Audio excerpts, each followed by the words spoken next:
সেনাবাহিনীতে দেখবেন reserve force থাকে। কেন রিজার্ভ ফোর্স থাকে?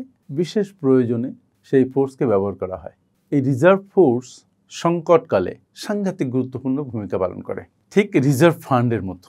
বারবার যেটাকে বলা হয় জরুরি তহবিল, এটাই মূলত রিজার্ভ ফান্ড।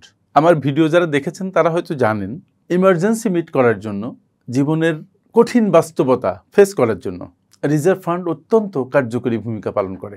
করোনার সময় আমরা দেখেছি যে অনেক মানুষ চাকরি হারিয়েছিলেন, অনেক মানুষ সিভিয়ারলি অসুস্থ হয়ে গেছিলেন, চাকরি করার মতো উপযুক্ত ছিলেন না। অনেক দিন লকডাউনের কারণে অফিস বন্ধ ছিল, ফলে বেতন পাওয়াটাও টাফ ছিল, সম্ভব ছিল না। এই বিবিধ কারণে ওই সময়টা অনেকেই আর্থিক কষ্টে ভুগেছেন। তার মূল কারণ কি? কারণটা হচ্ছে রিজার্ভ ফান্ড ছিল না। ধরুন আপনি 20 বছর চাকরি করেছেন, 20 বছরে আপনি অনেক টাকা বেতন পেয়েছেন, ঠিক নয় কি? যে টাকা বেতন পেয়েছেন তা দিয়ে আপনার অনেক দিন চলার কথা ছিল, কিন্তু আপনি কোনো পাশে কোথাও রিজার্ভ কোনো ফান্ড রাখেন নাই। রিজার্ভ ফান্ড না থাকার কারণে আপনার কি হয়েছে? 3 মাস চলতেই কষ্ট হয়েছে। কি অদ্ভুত ব্যাপার! 20 বছর চাকরি করেছেন, কিন্তু 3টা মাস যদি একটা বিপদ হয়, সে বিপদটা ফেস করতে পারছেন না। আমরা পারি না আসলে, কারণ আমাদের প্রস্তুতি থাকে না। আর সেজন্যই রিজার্ভ ফান্ড গঠন করা অত্যন্ত দরকার। আমি আমার বই দ্য আর্ট অফ পার্সোনাল ফাইন্যান্সের 7 নম্বর অধ্যায়ে বিষয়টি বিস্তারিত আলাপ করেছিলাম। এখানে আমি লিখেছিলাম, রিজার্ভ ফান্ড গঠন করুন, আপৎকালীন কিছু টাকা এক পাশে সরিয়ে রাখুন। আপৎকালীন কিছু টাকা। আপনাকে দেখতে হবে আপনার মাসিক খরচ কত, অত্যন্ত প্রয়োজনীয় খরচ, যেমন আপনার বাড়ি ভাড়া, ইউটিলিটিস, আপনার ট্রান্সপোর্ট কস্ট, আপনার ফুড কস্ট, বাচ্চাদের এডুকেশন কস্ট, বাবা মায়ের পেছনে টাকা লাগলে সেই কস্ট, কোনো ডিপিএস বা কোনো সঞ্চয় প্রোগ্রাম থাকলে সেই কস্ট, প্লাস আপনার ঋণ শোধের যদি কোনো ইনস্টলমেন্ট থাকে সেটা, আপনার যদি মাসিক কোনো ফিক্সড কস্ট যায় মেডিসিনের পেছনে, সেটাও এর মধ্যে যুক্ত হবে। এই করে হিসাব করলে আপনি দেখবেন একটা অ্যামাউন্ট আসবে। ধরুন এই অ্যামাউন্ট হচ্ছে 50,000 টাকা। তার মানে এক মাসে আপনার 50,000 টাকা লাগবেই। বাজে খরচের কোনো সুযোগ এখানে নেই, অপ্রয়োজনীয় কোনো খরচের সুযোগ এখানে নেই। আমরা যে নিডস অ্যান্ড ওয়ান্টসের কথা বলি, এখানে নিডসের কথা বলা হয়েছে। তাহলে এই যে খরচগুলা, এই খরচগুলো আপনার লাগবে একটা মাসে, এটা অবশ্যম্ভাবী। কেউ বলেন যে 3 মাসের খরচ যোগ করুন, করে এক পাশে টাকাটা সরিয়ে রাখুন। আমি বলি নো, নট 3 মান্থস অ্যাকচুয়ালি। আপনি অন্তত 6 মাস থেকে 1 বছরের প্রয়োজনীয় খরচের টাকা, যে খাতগুলোর কথা আমি বললাম, এক পাশে সরিয়ে রাখবেন। এখন আপনি চাইলেই তো যে কোনো 1 মাসের বেতন থেকে 6 মাসের খরচ সরাতে পারবেন না, বা 1 বছরের খরচ সরাতে পারবেন না। এই জন্য এটা আপনাকে একটা প্ল্যান করে এগোতে হয় যে আপনি রিজার্ভ ফান্ড গঠন করবেন বা ইমার্জেন্সি তহবিল আপনি গঠন করবেন। এই গঠন করার জন্য একটা প্রিপারেশন নেবেন। ধরুন আপনার মাসিক খরচ যদি হয় 50,000 টাকা, তাহলে আপনি যদি 6 মাসের অন্তত রিজার্ভ ফান্ড এক পাশে রাখতে চান, তাহলে আপনার 3 লাখ টাকা রাখতে হবে। তো 3 লাখ টাকা তো আপনি মুখের কথায় একদিনেই পারবেন না। প্রতি মাসে যদি আপনি 10,000 টাকা করে জমান, তাহলে 3 × 10 = 30 মাস লাগবে আপনার 3 লাখ টাকা জমাতে। যারা আপনারা রিজার্ভ ফান্ড গঠন করেন নাই, তারা এভাবেই গঠন করবেন, এবং এই টাকাটা এমন একটা জায়গায় রাখবেন যেটা আপনি ইজিলি এনক্যাশ করতে পারেন।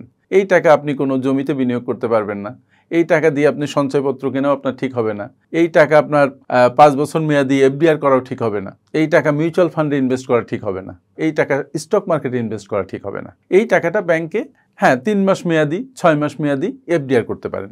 যদি কোনো প্রয়োজন হয়, তাহলে যেন এই এফডিআরটা সহজে ভাঙিয়ে আপনি আপনার প্রয়োজন মিট করতে পারেন। কী ধরনের প্রয়োজন হতে পারে? আপনার চাকরি চলে যেতে পারে, আপনি শারীরিকভাবে প্রচণ্ড অসুস্থ হয়ে যেতে পারেন, আপনি হয়তো নিজেই চাকরি ছেড়ে দিতে পারেন বিভিন্ন প্রেশারে, অথবা আপনি যদি মারাও যান, তাহলে আপনার ফ্যামিলি যেন অন্তত 6 মাস টিকে থাকতে পারে। রিজার্ভ ফান্ড না থাকলে মূলত কি হয়?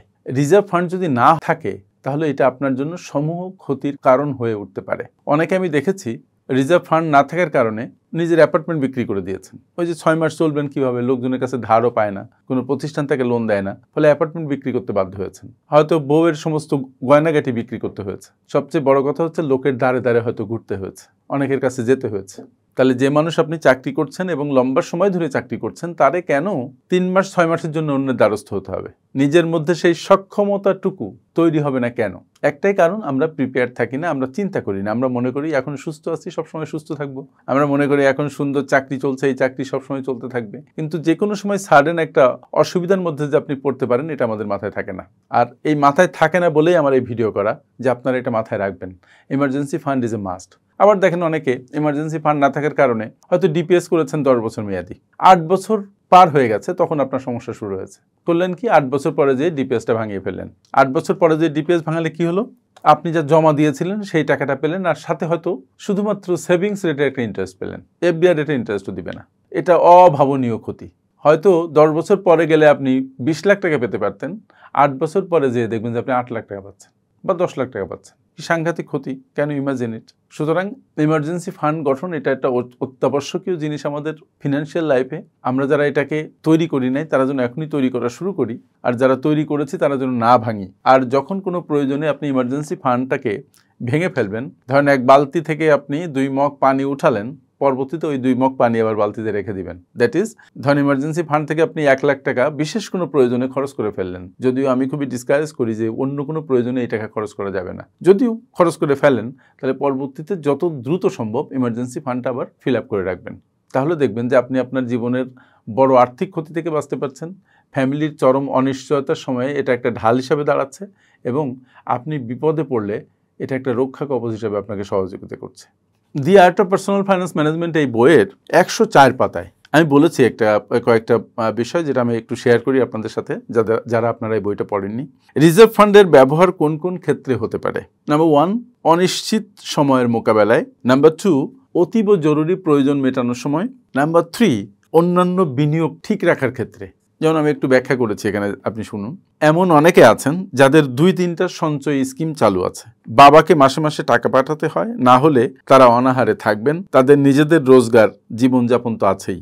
এই অবস্থায় যদি কোনো ধরনের বিপদ এসে পড়ে, তখন কি করবার থাকে যদি আবার রিজার্ভ ফান্ড না থাকে? অনেকে আছেন যারা অতি লাভের আশায় একপাশে কোনো আপৎকালীন টাকা সরিয়ে না রেখে নিজের জমানো সব টাকা স্টক মার্কেটে বিনিয়োগ করেন, নিজের বুদ্ধিতে অথবা অন্য কারো উপদেশে। বিপদ যদি তার জীবনে হঠাৎ করে চলে আসে এবং যদি স্টক মার্কেট খুব খারাপ থাকে, তখন টাকা উঠালে টাকা অর্ধেক হয়ে যেতে পারে। টাকা না পাঠালে বাবা মা যেহেতু চলতে পারবেন না, সেখানে পারিবারিক যন্ত্রণা সৃষ্টি হতে পারে। আবার যে সঞ্চয়ী স্কিমগুলো আপনি চালাতেন, সেগুলোও অনিয়মিত হয়ে একসময় বন্ধ হয়ে যেতে পারে। কত ধরনের রিস্ক খেয়াল করেন। এগুলো কথা বলার একমাত্র উদ্দেশ্য যে আপনাকে বোঝানো যে ইমার্জেন্সি ফান্ড খুবই গুরুত্বপূর্ণ, এটা আপনার থাকতে হবে। তাই আবার আমি শেষে এই কথাটা বলতে চাই, যারা আপনারা এমার্জেন্সি ফান্ড গঠন করেন নাই, রিজার্ভ ফান্ড যাকে বলছি আমি, গঠন করেন নাই, তারা এখনই মাসের আয় থেকে একটা অংশ রিজার্ভ ফান্ডের জন্য একপাশে রেখে দিন, এবং 6 মাস থেকে 1 বছরের রিজার্ভ ফান্ড আপনি গঠন হয়ে গেলে তখন আপনি স্বস্তিতে থাকুন। তার আগে আপনার স্বস্তিতে থাকার সুযোগ নেই, মনে থাকবে? So emergency fund is very important, very crucial factor in our life. Be careful. Thank you very much আমার সাথে এতক্ষণ থাকার জন্য। আর যদি এই ভিডিওটা আপনাদের ভালো লেগে থাকে, তাহলে অন্যদের সাথে শেয়ার করে দিন, লাইক কমেন্ট আপনার মতামত জানান।